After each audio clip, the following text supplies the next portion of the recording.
Good morning guys, कैसे हैं मेरे लिटरेचर के चाहने वालों। उम्मीद है आपको हमारा कंटेंट पसंद आ रहा होगा और आपके एग्ज़ाम अच्छे चल रहे होंगे। तो पहले हम थोड़ी ना बात कर लेते हैं आज के टॉपिक स्टार्ट करने से पहले। आपने कभी सोचा है कि अगर आपके पास कुछ ही घंटे बचे हों मरने से पहले, तो आप सबसे ज़्यादा अफसोस किसका करोगे? आज की कहानी उस राइटर की जिसने पूरी वर्ल्ड घूमा, लग्जरी पार्टीज की और मतलब सब कुछ किया और लास्ट में मतलब मरने से भी पहले उसने अपनी अच्छी पोयम, इतनी अच्छी पोयम थी, उसको भी नहीं लिख पाया वो। तो आज की कहानी है हमारी the snow of Kilimanjaro by Hemingway. तो चलिए शुरू करते हैं। हैरी एक राइटर है और वो अफ्रीका के एक जंगल में अपनी वाइफ हेलन के साथ आया है हंटिंग ट्रिप के लिए। लेकिन वहीं पर उसको एक छोटी सी स्क्रैच लग जाती है और वो इन्फेक्शन में बदल जाती है और अब हैरी गैंग्रीन से मर रहा है। उसके पैर का मांस काला और सड़ चुका है और उसकी बॉडी धीरे धीरे नम होती जा रही है।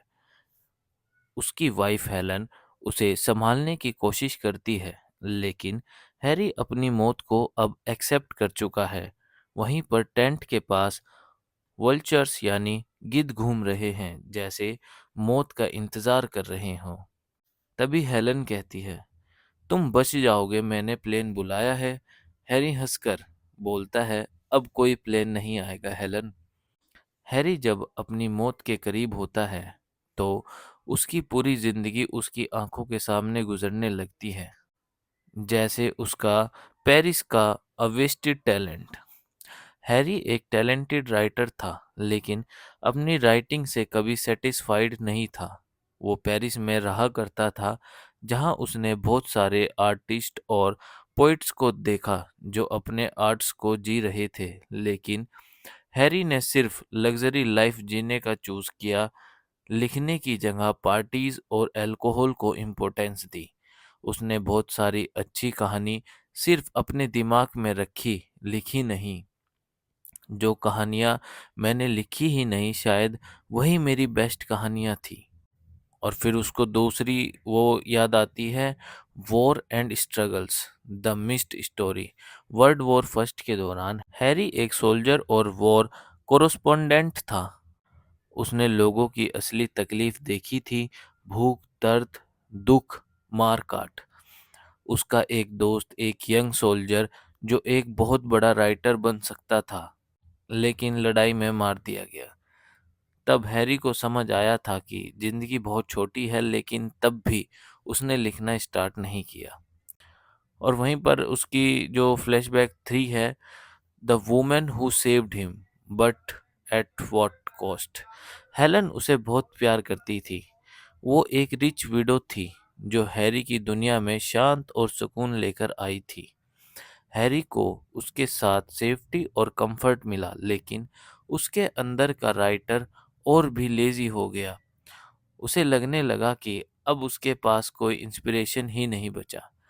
मुझे सिर्फ एडवेंचर और स्ट्रगल इंस्पायर करते थे, लेकिन मैंने अपनी लाइफ सेफ बना ली। तभी वल्चर टेंट के आसपास घूम रहे हैं। ये सिर्फ उसकी बॉडी का इंतजार नहीं कर रहे, ये उसके सपनों की मौत का सिंबल भी हैं। हैरी को लगता है कि उसकी बॉडी पहले ही मर चुकी है, सिर्फ उसका दिमाग जिंदा है। उसके अंदर एक अजीब सी बेचैनी है, मुझे अभी लिखना था लेकिन अब टाइम खत्म हो गया है। हेलन कहती है, मुझे लगता है तुम सो रहे हो। तभी हैरी कहता है, नहीं, मैं अब कभी नहीं उठूंगा। तभी रात को हैरी एक अजीब सपना देखता है। उसे लगता है कि एक प्लेन आया है जो उसे उठा कर ले जा रहा है। प्लेन सीधा क्लीन मंजारो की तरफ उड़ रहा है, जिसमें पूरा वाइट स्नो चमक रहा है। क्लीन मंजारो एक स्केर्ड और प्योर प्लेस है जो हैरी के रिडिम्पशन मोक्स यानी मोक्स को दिखाता है। उसको लगता है कि अब वो फ्री हो रहा है, अब उसके सपने पूरे होने वाले हैं। लेकिन ये सिर्फ एक इल्यूजन था।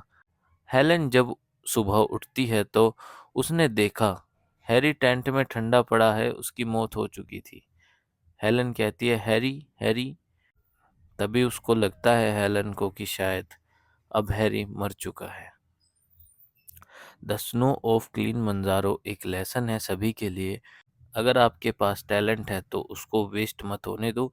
जो चीज़ें लिखनी है, बोलनी है या जीनी है, उसको कल पे मत छोड़ो। लाइफ एक दिन ख़त्म हो जाएगी, लेकिन अगर आपने अपनी कहानी नहीं लिखी तो वो कहानी कभी दुनिया नहीं सुनेगी। रिग्रेट सबसे बड़ी पनिशमेंट है। इसे बचाने का सिर्फ एक ही तरीका है, जीते ही जीना।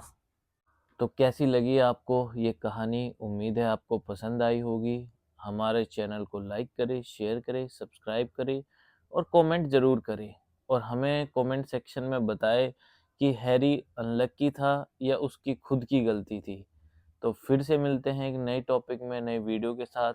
तब तक के लिए keep reading and stay healthy. Good bye.